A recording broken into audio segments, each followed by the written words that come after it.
Es un placer compartir con ustedes esta hora mañanera de Acción Popular. Y es un gusto también saber que contamos con su respaldo y su apoyo desde sus hogares. Dice el gobernador del Banco Central que la economía creció un 5.5% y que el desempleo en República Dominicana es de 6.9%. Eso dice el gobernador del Banco Central, que la economía creció 5.5% y que el desempleo es 6.09%. Eso dice el gobernador del Banco Central. Nosotros quisiéramos que el gobernador nos dijese que cuánto pudo ahorrar el dominicano con la canasta familiar que está viviendo. ¿Cuánto es el ahorro familiar en este país? No me diga cuánto ha crecido la economía. Que aquí la economía ha crecido y ese crecimiento solo ha servido para que políticos hagan grandes capitales y para que empresarios ligados a políticos hagan también grandes capitales. Porque ese crecimiento tiene que ver con el gasto del gobierno y tiene que ver con la enorme deuda del gobierno. No porque las familias hayan crecido económicamente y que hayan mejorado su situación financiera, su situación monetaria, su situación económica. ¿Cuánto más es la deuda del mismo Banco Central? ¿Cuánto ha crecido la deuda del Banco Central? Dígale al país eso. Dígale al país cuánto ha crecido la deuda del Estado, la deuda pública, la deuda soberana, para que el Banco Central tenga reservas netas. Dígale al país eso. Y dígale algo más importante.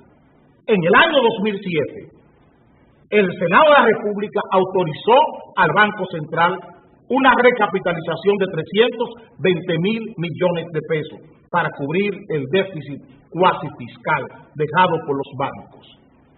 Ese déficit cuasi fiscal y esa recapitalización, esa ley ya está sobregirada por la Junta Monetaria. Ya está sobregirada en más de 2.500 millones de pesos. O sea, los 320,000 millones de pesos, que era lo que cubría la ley de recapitalización, ustedes la han pasado en 2.500 millones de pesos. O sea, que ustedes están violando una ley. La Junta Monetaria está violando una ley. El Banco Central está violando una ley, emitiendo deuda por encima de lo que les concede la ley de recapitalización. ¿Cuánto más es esa deuda? Dígaselo al país para que le podamos creer. Por otro lado, la parte del desempleo, solo en su mente, solo si usted va donde el conde Drácula, donde Jairo el Escorpión, usted puede conseguir ese dato. Solo en un centro de espionaje, solo en un centro delictivo, un banco central le puede decir a este país que el desempleo aquí es de 6.9%, de casi 7%, cuando el desempleo pasa aquí de 16%. ¿Cuántos profesionales en este país? Las universidades gradúan cada año. Cada año las universidades dominicanas gradúan entre 6,000 y 7,000 profesionales. De esos 6,000 y 7,000 profesionales, solo el 15% consigue empleo en sus profesiones. Solo el 15%. Son las encuestas, son las estadísticas, gobernador. Y usted le está diciendo a nosotros que hay un desempleo de un 6.9%. Cuando aquí tenemos una masa profesional, gente con sus anillos y sus diplomas colgados en sus casas, sin empleo. Y eso pasa del 75% del profesional en este país. Vaya cuando miren cuando hay ferias de empleo, lo que aquí ocurre, que para 500 plazas hacen fila 15.000 y 16.000 jóvenes profesionales para 500 plazas. Y este señor, este descarado, le dice al país hoy que tenemos solamente un 6.9% de desempleo. 6.9% de desempleo en una población donde los civiles, los que ni trabajan ni estudian, suman más de 350.000 jóvenes en este país. Y él está hablando de una tasa de desempleo de 6.9%. ¡Qué bien!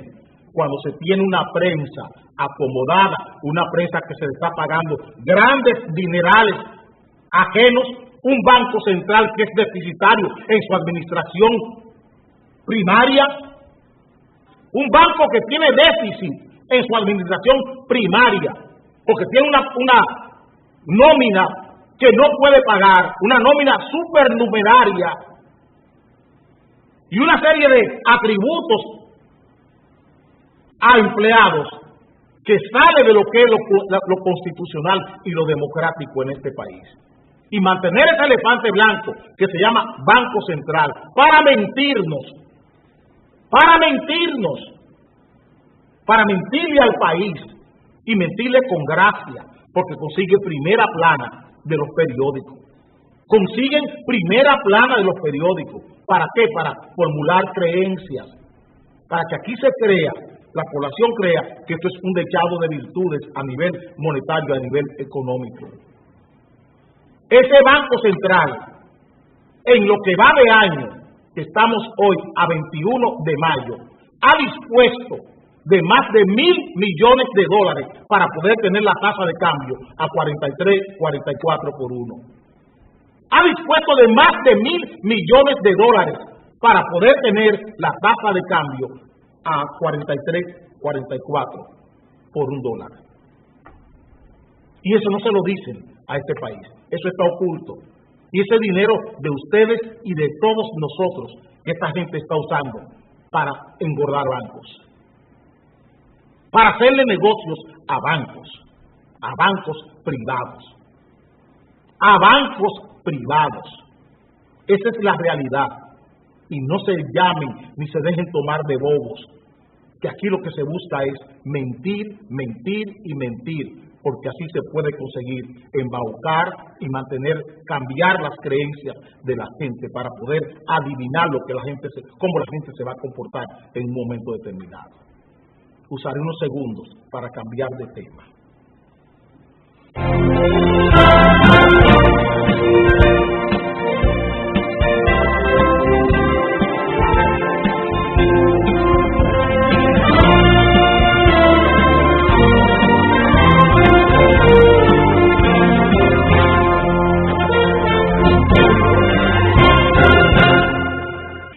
Te lo dije, con Levapen estás como un toro. Levapen te pone bien.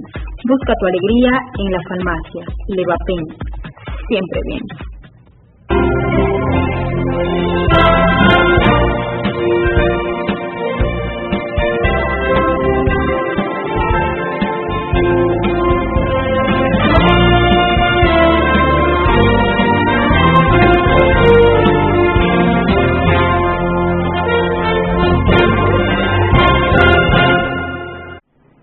Dicen las Fuerzas Armadas que incautan armas, carros y que apresan. O sea, tienen ahí armas, carros y apresan a personas. Eso es en la lucha supuestamente contra la inseguridad. Incautan armas, carros, muñecas y bicicletas. Incautan todo eso. Pero ¿dónde está el control de la inseguridad? ¿Dónde está el control de la violencia? ¿Dónde está el control de la delincuencia y el control de la violencia organizada, la delincuencia y la criminalidad en el país? Aquí siguen muriendo gente, aquí se siguen atracando personas, aquí hay barrios en zozobra, urbanizaciones en zozobra. Y peor, la sociedad señor ministro de Defensa de este país. La sociedad, cada vez que a un grupo choferil le viene en gana, toma como rehén, rapta compulsivamente a toda la sociedad dominicana en hechos de violencia social subsidiada por el propio gobierno. Y lo estamos viendo. Ayer vimos un atraco, un asalto a la población, un asalto a la circulación, un caos generalizado en la 27 de febrero, y hoy comenzamos la mañana con ese mismo cuadro. Mírenlo ahí. Eso es ahora mismo, en la 27 con Máximo Gómez. Eso es ahora lo que estamos viviendo. Y le preguntamos al ministro de las Fuerzas Armadas, ¿dónde está la inteligencia de las Fuerzas Armadas? Ustedes reciben del Estado Dominicano 14 millones de pesos cada mes para el J2. Para los calieses de las Fuerzas Armadas, ustedes reciben 14 millones de pesos mensuales. Para la inteligencia, ¿cómo puede suceder esto a las 8 de la mañana de ayer? ¿Y cómo puede suceder ahora esto? Ustedes reciben 14 millones de pesos. ¿Qué hacen con esos 14 millones de pesos? El DICRIM y el DINTEL, o sea, la Dirección Central de Inteligencia Criminal y la Dirección Central de Inteligencia Delictiva de la Policía, solo reciben 1 millón de pesos mensuales. Y ustedes reciben 14 veces esa cantidad. 14 veces ustedes reciben lo que recibe el DICRIM, o sea, la Dirección Central de Inteligencia Criminal, y lo que recibe la Dirección Central de Inteligencia Delictiva. Ustedes reciben 14 veces lo que esas dos organizaciones, lo que esas dos agencias de la policía reciben. ¿Y cómo es posible que a las 8 de la mañana un grupo de choferes amotinados tomen como rehén a toda la sociedad y obliguen a las personas a gastar más dinero, a andar a pie, trayectos grandísimos para ir a trabajar? Y que aquí el ministro de Interior y Policía diga que eso es normal, que es normal que un grupo privado asalte a toda la población. Eso es violencia social. ¿Dónde están sus previsiones? ¿Dónde están sus prevenciones, señor ministro? No me diga que ustedes incautan armas, que incautan carros, muñecas, bicicletas. No me digan eso. Díganme qué control tienen las Fuerzas Armadas sobre la violencia, la criminalidad y la delincuencia. ¿Qué control? ¿Dónde está disminuyendo? Ustedes patrullan y matan, patrullan y golpean, patrullan y ultrajan. ¿Dónde está la disminución? ¿Dónde está el control de esta inseguridad? ¿Dónde está la garantía de que la gente pueda sentarse siquiera en el balcón de su casa sin que tenga temor, sin que tenga miedo? ¿Dónde están las garantías de que la gente salga de su casa a trabajar y que esté seguro de que va a llegar a su lugar de trabajo? Y que un grupo de fascinerosos choferes, subsidiados con más de 6.000 millones de pesos en exoneraciones de combustible, es esa gente, es esa misma gente que está provocando estos actos de violencia social, de rapto de la sociedad. Gente a la que sus jefes políticos, su presidente, su ministro de Industria y Comercio, le otorgan 6.000 millones de pesos de combustible exonerado cada año. Es a esa gente a quienes ustedes le están dando 500 millones de pesos nuestros para que nos asalten, para que nos impidan llegar a nuestros lugares de trabajo, porque esos son sus fuerzas de choque. Ustedes los han hecho hasta congresistas, a esos mismos fascinerosos, a gente que mata en guagua, que mata en carro, y no hay justicia que se apiade de las víctimas. No hay justicia que se apiade, que mire las víctimas de esta gente, sus socios. ¿Por qué? No, porque es normal, dice el ministro de Interior y Policía, porque son sus socios, porque son sus socios políticos, son los socios del sistema político podrido que estamos viviendo. Por eso esos choferes pueden raptar a toda la sociedad, pueden secuestrar a toda la sociedad dominicana. Y se dice un ministro que es normal que eso pase, que eso siempre ha pasado. O sea, que no tengamos, que este país no disponga ni de inteligencia en las Fuerzas Armadas, ni de inteligencia en el DNI. ¿Para qué? Para buscar métodos pacíficos, donde se eviten en forma pacífica que estas cosas sucedan. Aquí solo ustedes saben matar, golpear, ultrajar a la gente.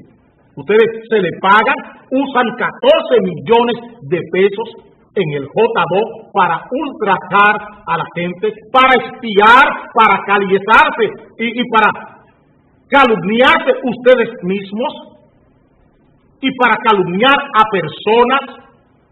Para eso gastan 14 millones de pesos y la población indefensa. ¿Dónde están las garantías constitucionales que se le concede al ciudadano dominicano? ¿Dónde están sus garantías democráticas?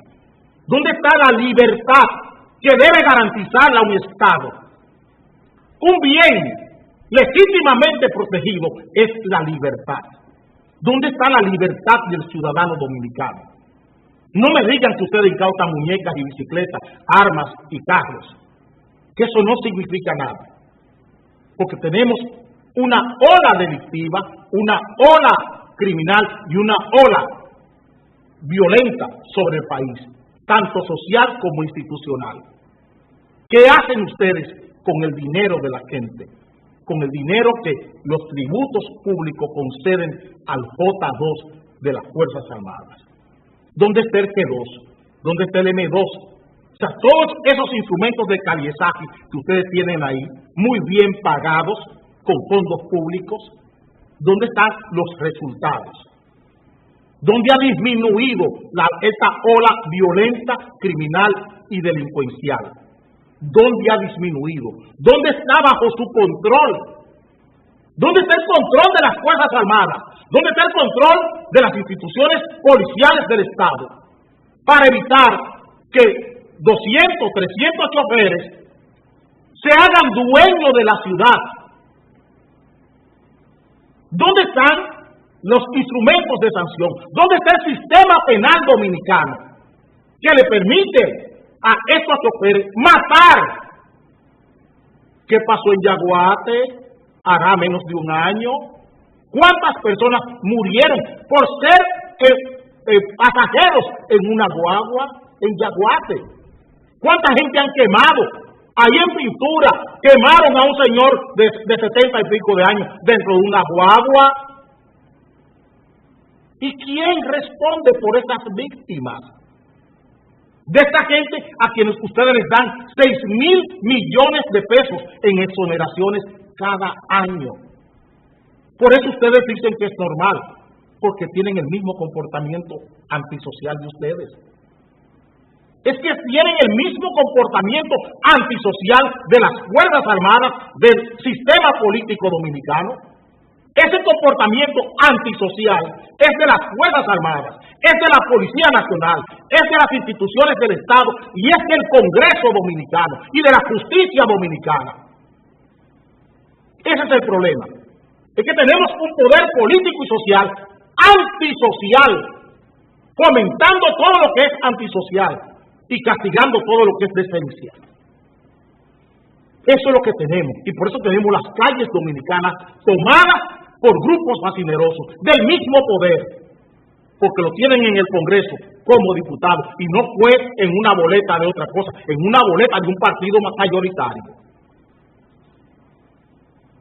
En boletas de partido mayoritario, es que son regidores, que son diputados.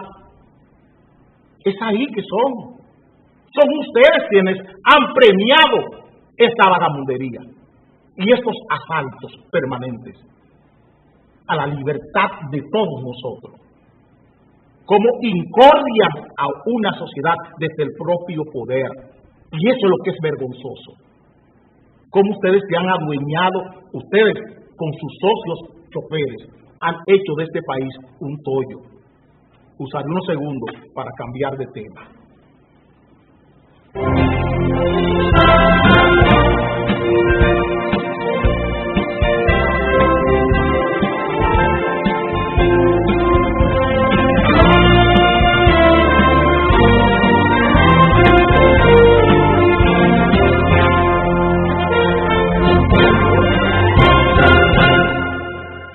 Te lo dije, con Levapen estás como un toro. Levapen, te pone bien. Busca tu alegría en la farmacia. Levapen, siempre bien.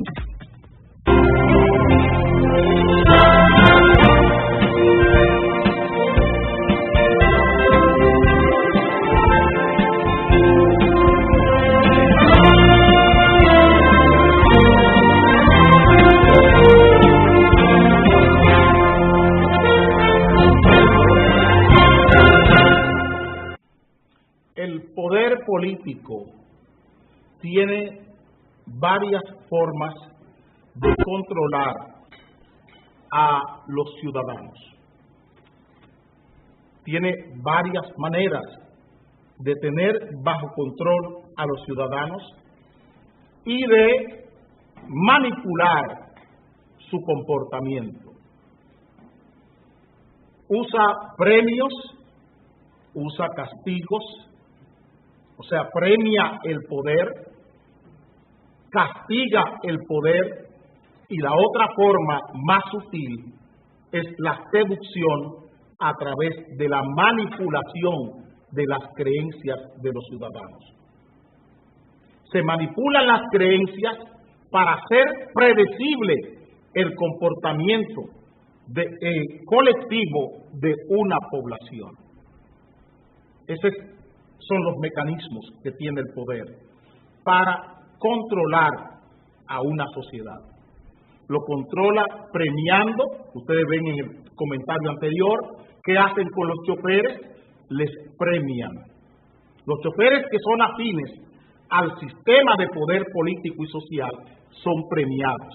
Los choferes que no son afines al sistema del poder político y social se castigan. Y el resto de la población, entonces lo que se hace es que se manipula por sus creencias. Dentro de estos mecanismos de manipulación de creencias están lo que llaman hoy encuestas o estudios de mercado, encuestas. La semana pasada vivimos encuestas de la pena en Choe y hoy estamos pasando por el mismo trillo, el mismo camino. Encuesta ahora de la GAL. Las encuestas, las dos, han partido de un prejuicio. Ambas encuestas están seguras, están convencidas y pretenden convencernos de lo que ellas no saben.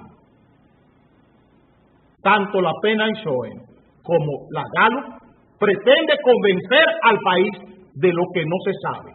Usa un verbo en una inflexión verbal, ganaría, que no es presente del indicativo ganar, ganaría, gana y ganaría son dos cosas distintas, son dos tiempos verbales diferentes, dos modos distintos de ver ganar. Entonces, como no están convencidos, no saben, están convencidos de lo que no saben, entonces nos ponen las encuestas como una forma de ir creando creencias, de ir creando condiciones para hacer predecible el comportamiento electoral del país, sin conocer la realidad política, la realidad social, la realidad económica que vive el país. Eso no le interesa al encuestador, le interesa la realidad electoral, no la realidad económica. Nadie le va a encuestar a ustedes sobre los servicios bancarios, nadie le va a encuestar a ustedes sobre los servicios de los supermercados. Nunca en este país ustedes verán en una encuesta qué ustedes creen que hacen los supermercados con ustedes, qué ustedes creen que hacen las industrias con ustedes. Nunca la van a oír ese tipo de encuestas. Las encuestas son políticas, porque lo que interesa es el control electoral del país y la formulación de las creencias del país. Nadie le va a preguntar a ustedes qué creen ustedes de las universidades, qué creen ustedes del sistema educativo dominicano. Eso no aparece en encuestas. ¿Qué creen de los colegios privados? ¿Qué creen de las universidades privadas? Eso no aparece en encuestas. ¿Qué creen de las ventas de cemento, de varilla, de comida, de arroz? Eso no aparecerá nunca en una encuesta. Porque eso no interesa. Esa es la realidad. Y esa realidad no se quiere que se viva ni que se sepa. Nadie le preguntará a usted, ¿qué cree usted de las tarjetas de crédito? ¿Qué cree usted de cómo se cobran las tarjetas? La crueldad de la banca nunca va a aparecer en una encuesta. Aparece esto. Y aparece la misma persona en esos cuestionarios como puntero. Ganaría. Parece que esta encuesta se hace en una gran población de gatos. ¿No verdad, Elvin? Que es en una gran población de gatos donde se hacen estas encuestas. En medio de una población de gatos. Parece que le estamos preguntando a gatos qué creen del queso. Y a todos los gatos les gusta el queso, les gusta el salami. Y parece que los candidatos que estamos discutiendo con ellos son entre gatos. Parece que estamos midiendo gatos. Y entonces tienen una gran preferencia entre los gatos, los candidatos que se venden como queso, que se venden como salami. Porque solo en una sociedad enajenada por la comida, por el queso, en una sociedad de gatos, es que un queso tiene valor. Solo entre los gatos el queso es apreciado. Tiene una apreciación tan grande el queso entre los gatos. Y parece que los precandidatos que salen punteros en Pena-Schoen y en Gallup son quesos que le gustan a los gatos. Es queso, es salami. Parece que esos son los candidatos. Quienes aspiran a la presidencia de la República o son queso o son salami, que les gustan a los gatos. Y en esta sociedad de gatos es donde el señor Acevedo está haciendo esta encuesta. En medio de una sociedad de gatos. Elvin, ponle la sociedad de gatos. Porque no me siento bien si no, ni puedo hablar si no tengo los gatos de frente. Necesito los gatos, Elvin.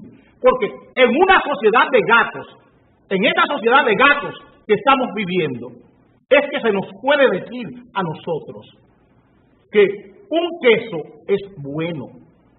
El queso de la Surlán. El queso de la Surlán. Y el queso de los 187,000 millones de pesos en un déficit que lo convierte en enemigo de Temístocle Montaz. ¿Por qué lo dijo? Solo un queso puede gustarle tanto a los gatos. Y este queso, el queso del déficit del año 2012, a nadie se le puede olvidar. A nadie se le puede olvidar. Solo una sociedad en descomposición generalizada. Y esta no es la República Dominicana. Solo en una sociedad descompuesta, moral, desmoralizada. Y esa no es la República Dominicana. Se le puede decir al país que un queso puede ser tan apetecible solo en la sociedad de gatos. Si ese queso quiere saber si la gente lo aprecia, que salga a las calles, no se meta en hoteles, no vaya a las cocinas de los hoteles como queso, vaya a las calles, ruede por las calles. Si todo el mundo lo aprecia en esa forma, ruede por las calles queso. Usted como queso, y no tire puya, porque tampoco son parábolas, porque su mente no llega hasta ahí. Está probado. Usted pelea desde el punto de vista de comadre en vecindario, como una comadre en vecindario. Ruede queso que le gusta a los gatos ruede queso por las calles, como rueda Francisco Javier, como rueda Temístocle Montaz, como rueda Abinader, como rueda Hipólito, a ver qué pasa, qué reacción tienen las calles cuando ven el queso del gato. El queso de los gatos, porque solo a los gatos usted le gusta. A quienes más usted le gusta como queso es a los gatos. Esos 187,000 millones de pesos en déficit y esa enorme deuda externa que usted le ha dejado a este país, solo le ha gustado a los gatos que les rodean a usted como buen queso que usted es. Le vamos a dedicar a usted y a sus gatos, señor queso, le vamos a dedicar a Chucky la Llorona. Una producción de la industria cinematográfica nacional.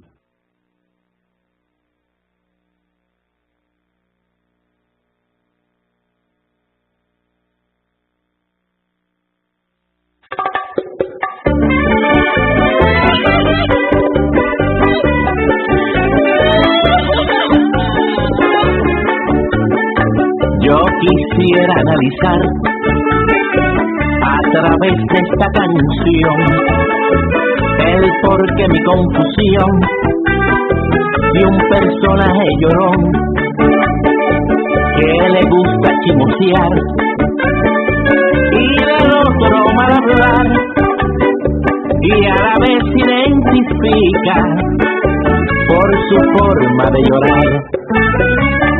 Todo el hombre que maldito le fascina fantamear, lleva una pena por dentro y la refleja al gritar.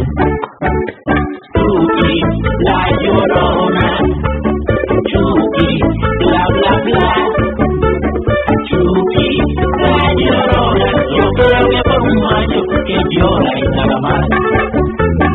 Chucky, la Llorona, Chucky, bla bla bla. Chucky, la Llorona, yo creo que por un año que llora y nada más.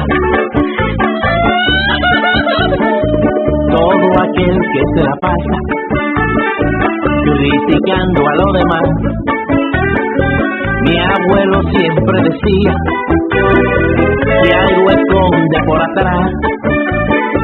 Y es por eso que yo creo que de hombre no tiene nada y le faltan pantalones, no le pesan los bolones, por eso se ponía a gritar.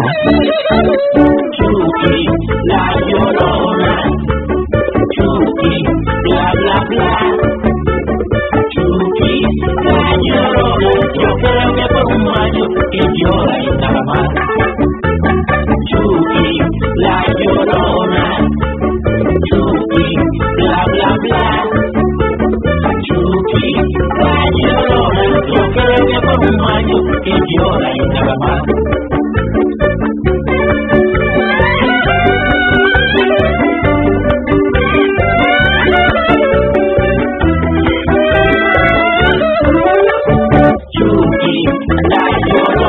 Vete claro el recuajo cuando comienza a gritar, ay Dios. Chucky, la Llorona, en la boda de mujeres, en que le coge con llorar y entonces bebé. Chucky, la Llorona, si tú no tienes oficio, entonces vete a fregar, chula. Chucky, la Llorona, pregúntale a Ricky Martin cómo salir de donde está. Chucky, la Llorona, Chucky, bla bla bla. Chucky, la Llorona, yo creo que por un año que llora y nada más. Chucky, la Llorona, Chucky, bla bla bla. Chucky, la Llorona, yo creo que por un año que llora y nada más.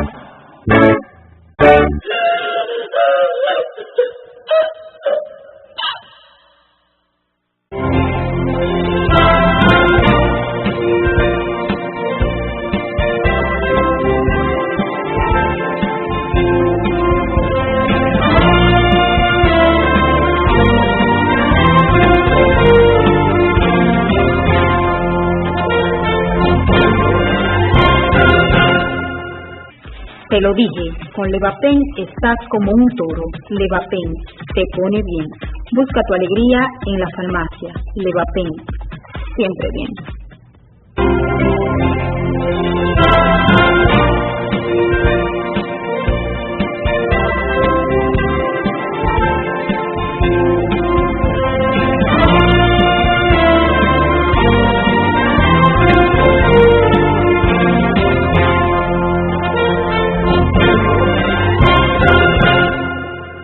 Decía el periódico Diario Libre, el periódico El Día de ayer, que Bahía de las Águilas llega a juicio de fondo después de 17 años.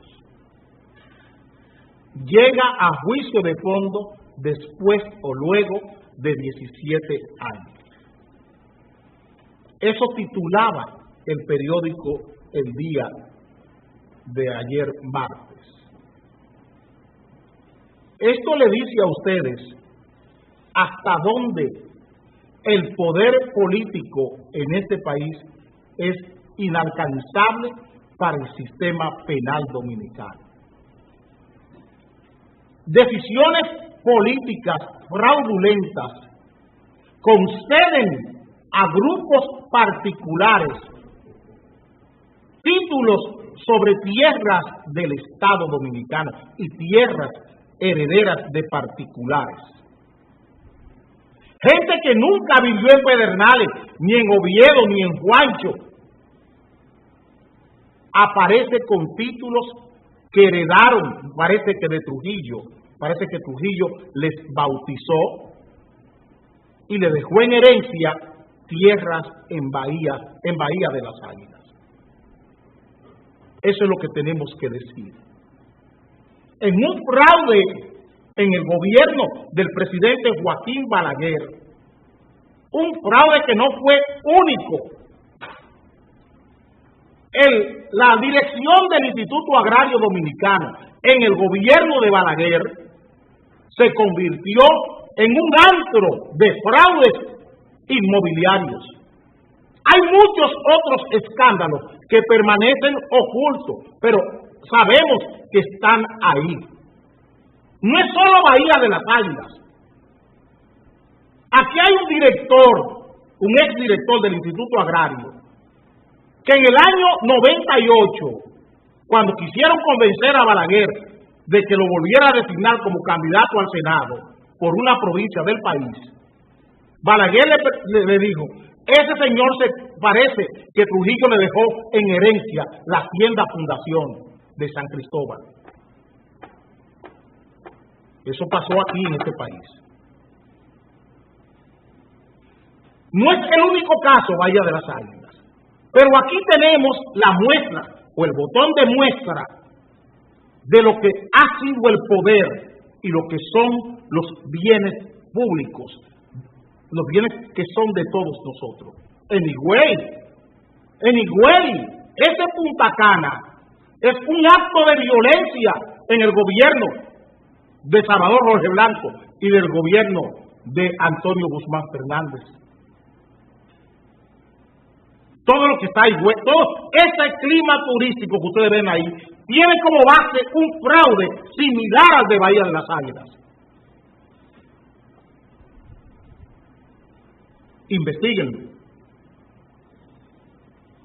Investíguenlo y encontrarán lo que estamos diciendo. Aquí hay varios fraudes como el de Bahía de las Águilas, pero permanecen ocultos. El que interesó fue este. Y después que se descubrió la caja de Pandora, después que se dieron cuenta la olla, quiénes eran los bichos políticos que estaban en esta olla de grillos, que fue Bahía de las Águilas, después que Piquilora, Wilton Guerrero, que era el director del IAD a la sazón, descubrieron qué era lo que había. Querían tapar la olla porque había demasiado presión y era imposible. Era imposible tapar la olla de bichos y de grillos políticos que tiene Bahía de las Águilas. Se dieron cuenta que no era Moisés Marchena nada más, que no era Toño, el senador Toño Félix Pérez, el senador de Pedernales, que pasaba de ahí el fraude.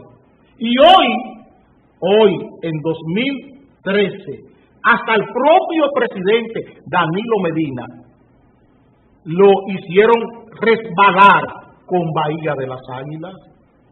En plena consultoría jurídica se emitió un decreto fraudulento que Danilo Medina firmó y tuvo después que recoger.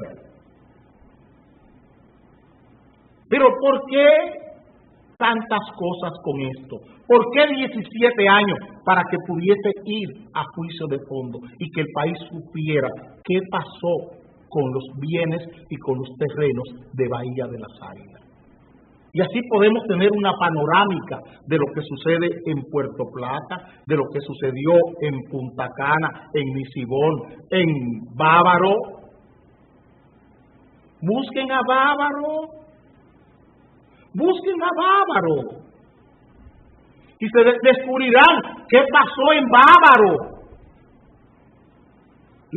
El mismo cuadro que estamos viviendo en Bahía de las Águilas. Hay gente que sus hijos, sus bisnietos, su cuarta y quinta generación serán millonarios en dólares con los fraudes del IAD. Su quinta generación serán millonarios en dólares con los fraudes del IAD entre Bávaro y Punta Cana. Para eso sirve Bahía de las Águilas, para que miremos otras cosas. No solo para centrarnos ahí, sino para que la sociedad comience a cuestionar. Hoy, ¿de dónde tanta riqueza? ¿Cómo ha llegado tanta riqueza a este político? Vayan a Bávaro y vean qué pasó en el Tribunal de Tierra, en el IAD, con todo lo que es Bávaro, con todo lo que es Punta Cana. Hoy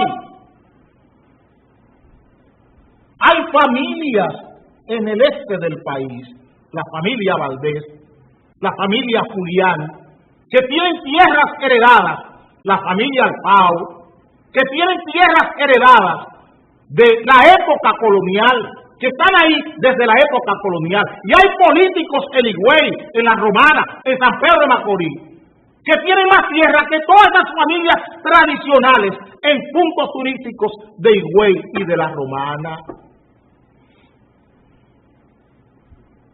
Pregúntense cómo ha sido.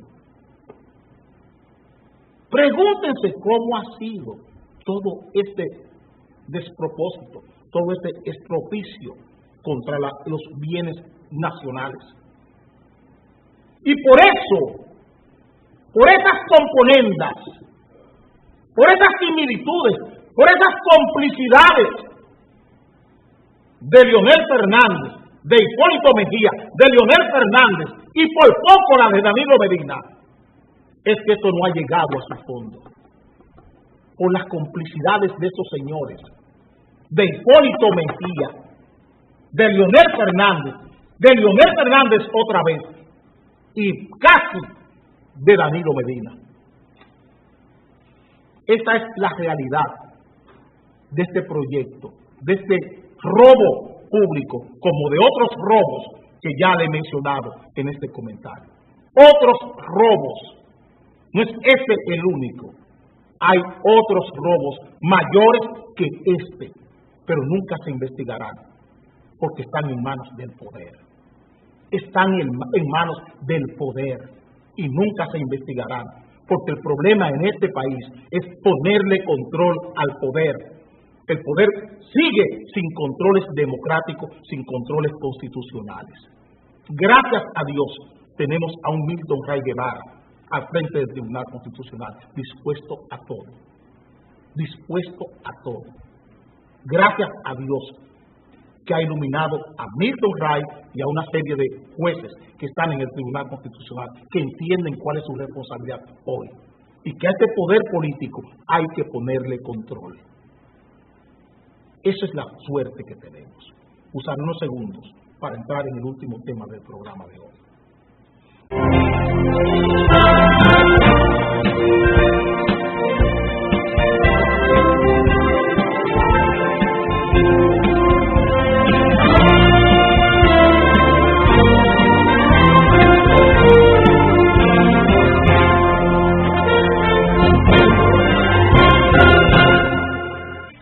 Te lo dije, con Levapen estás como un toro. Levapen te pone bien. Busca tu alegría en la farmacia. Levapen, siempre bien.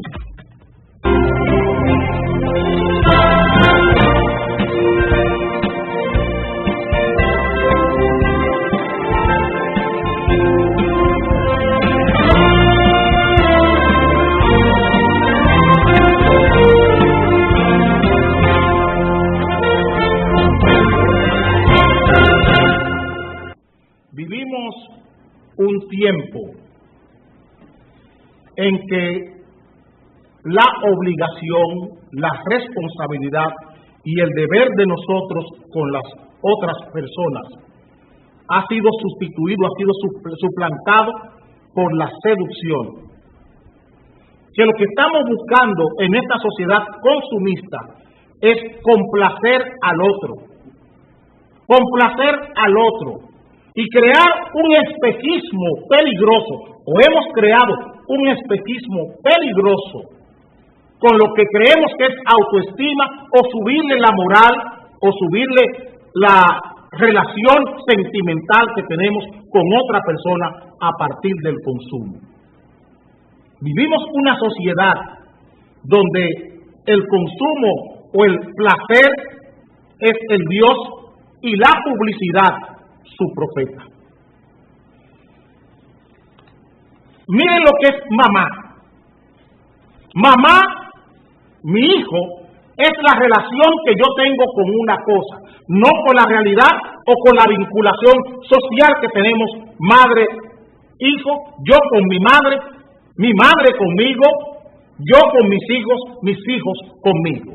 Más que eso, es lo que yo puedo tener, lo que yo puedo acumular, es lo que va a determinar una relación conveniente entre yo y mi madre, o entre mi madre y yo, o entre yo y mis hijos y yo.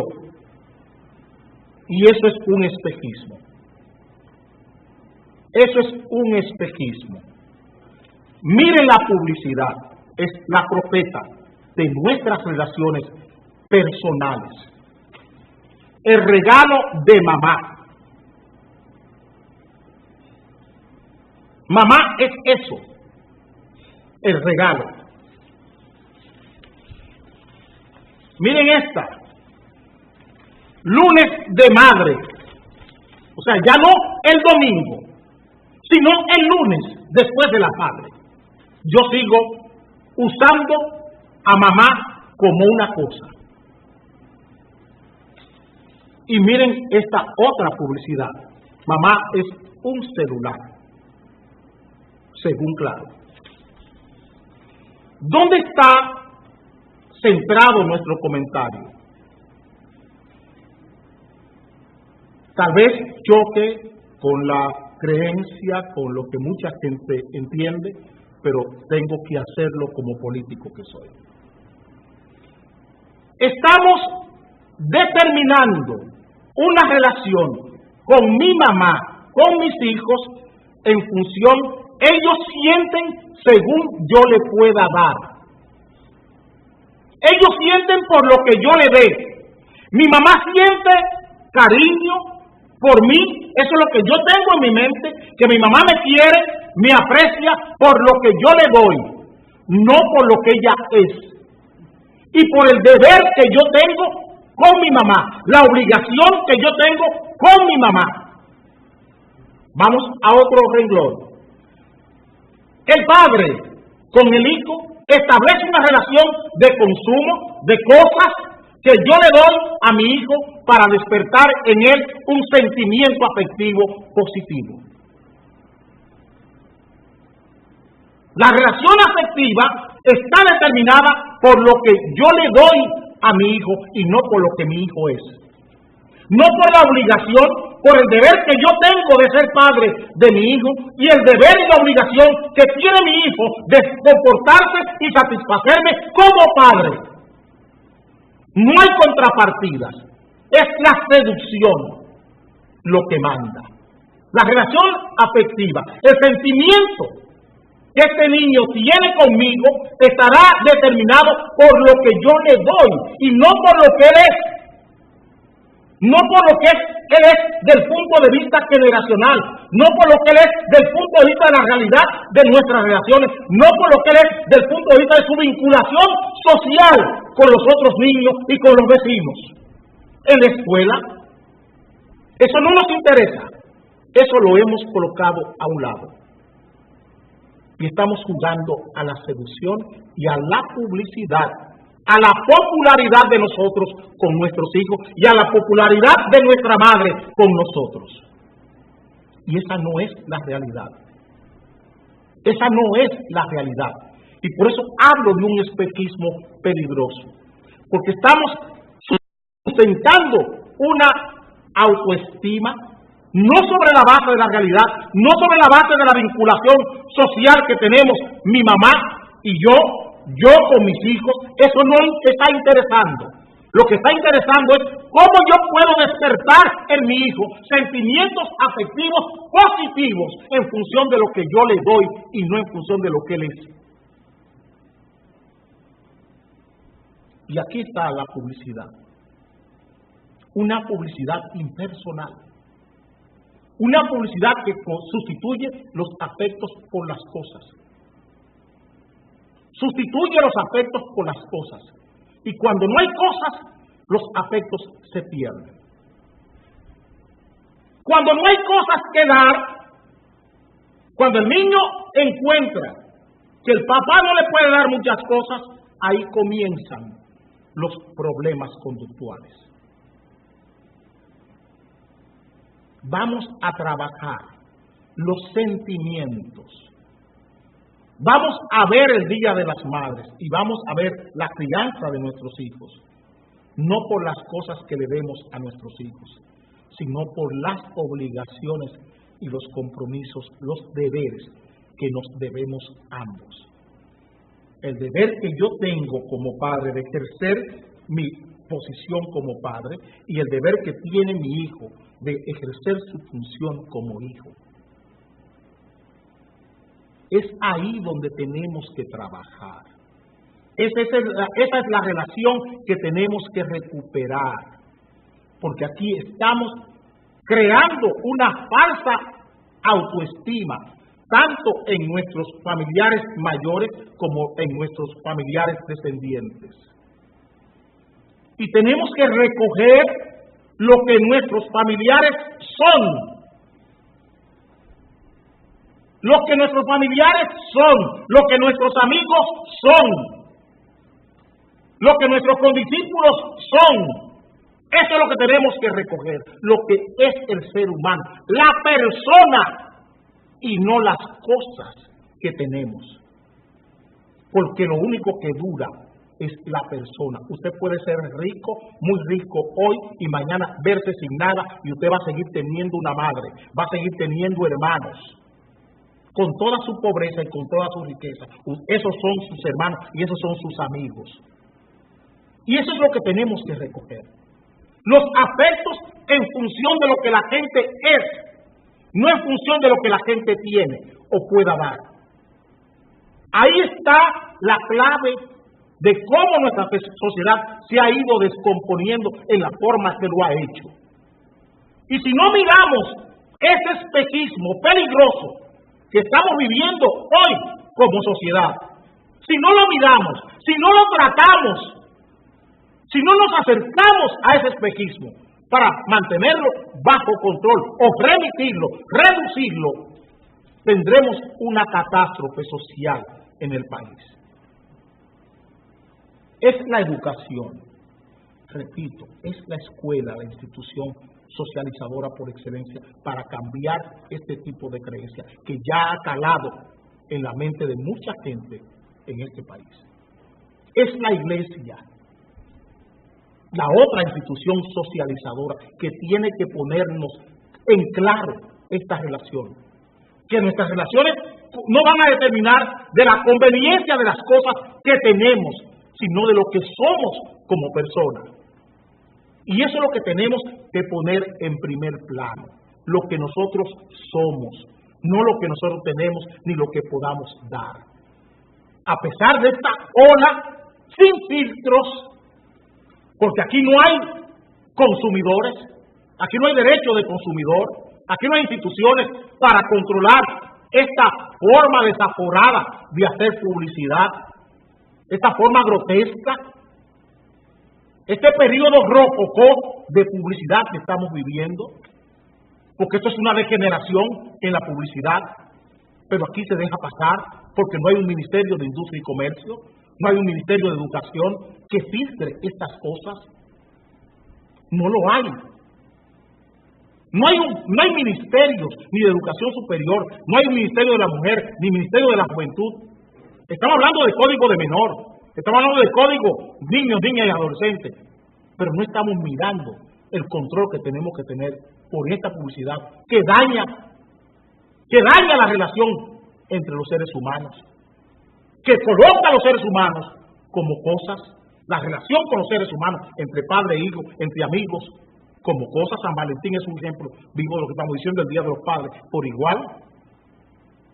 ¿Cómo hemos sustituido nuestro deber, nuestra obligación por regalar cosas?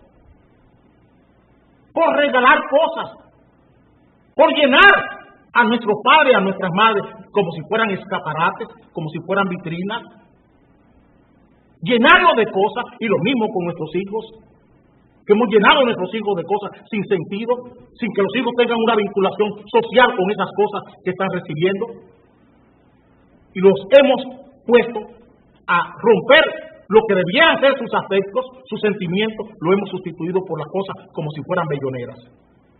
Le metemos cosas para que estén contentos y estamos creando un monstruo. Nos veremos esta tarde a las 5 en la Acción Popular.